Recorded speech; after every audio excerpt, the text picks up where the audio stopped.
Sultan Kerajaan Matan menikahkan Habib Husin Al-Qadri dengan seorang putri kerajaan yang bernama Nyai Tua. Kota Pontianak. Dari perkawinan dengan Nyai Tua, Habib Husin Al-Qadri mempunyai 4 orang putra.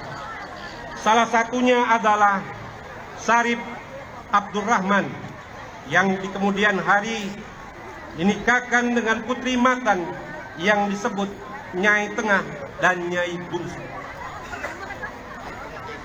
Setelah 17 tahun bermukim dan menyiarkan agama di Kerajaan Matan, pada tanggal 8 Muharram tahun 1169 Hijriah, atas permintaan Raja Mempawah Opu Daeng Menambun, Habib Husin Al-Qadri beserta seluruh keluarganya pindah ke negeri Mempawah. Dia melanjutkan mengajarkan agama Islam di sebuah tempat yang bernama Galahera. Atas jasanya tersebut, Habib Husin Al-Qadri diangkat menjadi tuan besar di Kerajaan Mempawah. Setelah 16 tahun menjadi tuan besar di negeri Mempawah, Habib Husin Al-Qadri pun wafat pada tanggal 3 Zulhijjah 1184 Hijriah dalam usia 64 tahun. Beliau dimakamkan di Kampung Sejigi di pedalaman Mempawah, tidak jauh dari Galahera. Syarif Abdurrahman Al-Qadri lahir di Kerajaan Matan pada hari Senin tanggal 15 Rabiul Awal 1151 Hijriah. Syarif Abdurrahman Al-Qadri diberi gelar Pangeran Abdurrahman karena beliau adalah putra seorang tuan besar di Kerajaan Mempawah.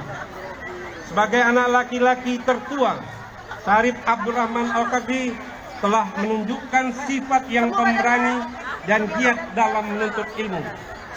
Selain mendalami ilmu agama Islam, Syarif Abdurrahman sering mengikuti kegiatan perdagangan dan berlayar mengunjungi beberapa daerah bersama para pangeran dan menteri dari kalangan istana. Sehingga hal ini pula yang menjadi bekal dan motivasi Pangeran Abdurrahman kelak sebagai seorang pemimpin di Kerajaan Pontianak. Pada usia 18 tahun, Syarif Abdurrahman menikah dengan Putri Chandramidi yang merupakan anak dari Opu Daeng Menambun dari istrinya yang bernama Putri Kesuma. Pada tahun 1767 Masehi, beliau meninggalkan Kerajaan Mempawah menuju Kerajaan Banjarmasin dan Pasir yang terletak di kawasan selatan dan pantai timur Pulau Kalimantan dengan memperdagangkan rempah-rempah, kain sukra, dan hasil perkebunan lainnya.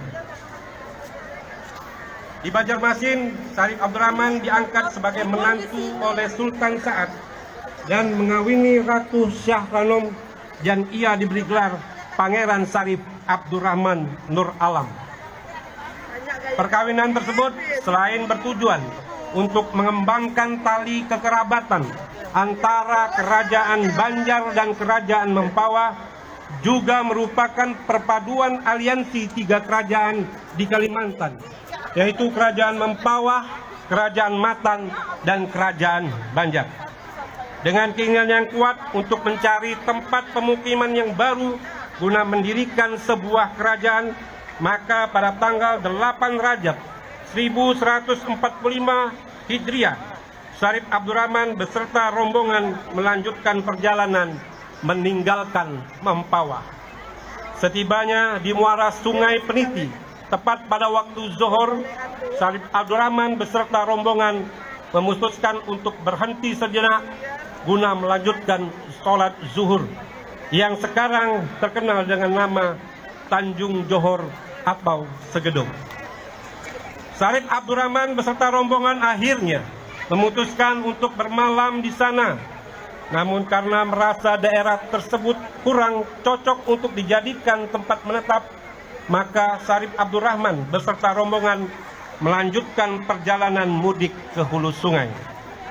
Pada hari Jumat tanggal 9 Rajab 1185 Hijriah bertepatan tanggal 18 Oktober 1771 Masehi, Syarif Abdurrahman beserta rombongan menemukan sebuah pulau di tepi sungai. Pulau tersebut kemudian diberi nama Batu Layang. Karena hari sudah malam, rombongan berhenti di depan Pulau Batu Layang. Di tengah malam, rombongan 14 kapal tersebut mendapat banyak gangguan. Menurut kisahnya, gangguan tersebut berasal dari para hantu yang mendiami Pulau Batu Layang dan sekitarnya, serta para perompak yang mengganggu dan merampas perahu-perahu atau kapal-kapal dagang yang melintas di muara Sungai Kapuas. 5 malam lamanya, rombongan Syarif Abdurrahman berada di atas kapal. Setiap malam ia memerintahkan untuk terus menembakkan kemeriam ke tempat-tempat yang dianggap sebagai persembunyian perompak maupun hantu kuntilanak.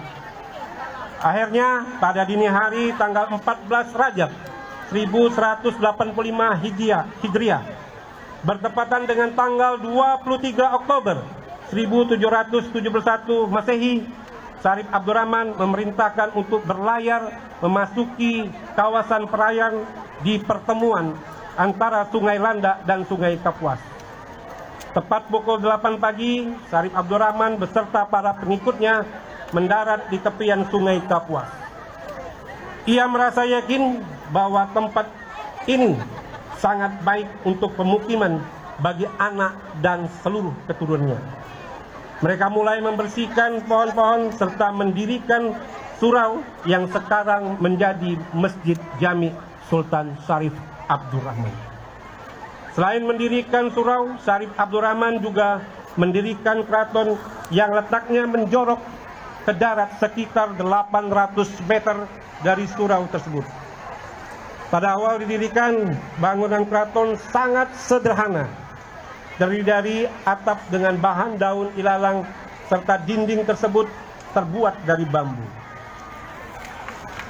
Syarif Abdurrahman kini telah menemukan apa yang diinginkan oleh ayahandanya Habib Husin Al-Qadri untuk mencari tempat bermukim, tempat menyiarkan agama Islam, tempat berdagang, dan tempat mengembangkan kekuasaan Islam di Nusantara, yaitu Kesultanan Pontianak. 8 tahun lamanya setelah membangun dan memukim di Kerajaan Pontianak, maka pada hari Senin 8 Syaban 1192 Hijriah, Pangeran Syarif Abdurrahman Nur Alam dinobatkan oleh Raja Riau, yakni Sultan Haji, sebagai Sultan pertama di Istana Kadria Pontianak dengan gelar Maulana Sultan Syarif Abdurrahman. Dengan demikian, maka tanggal 14 Rajab 1185 Hijriah yang bertepatan dengan tanggal 23 Oktober 1771 Masehi ditetapkan sebagai hari jadi Kota Pontianak, di mana peristiwa tersebut telah dicatat dalam tambo kerajaan. Demikian sejarah singkat berdirinya Kota Pontianak. Kini Pontianak telah menjadi rumah besar bagi kita. Mari kita rawat, kita tata, kita jaga untuk kelangsungan generasi berikutnya. Dirgahayu Kota Pontianak ke-251.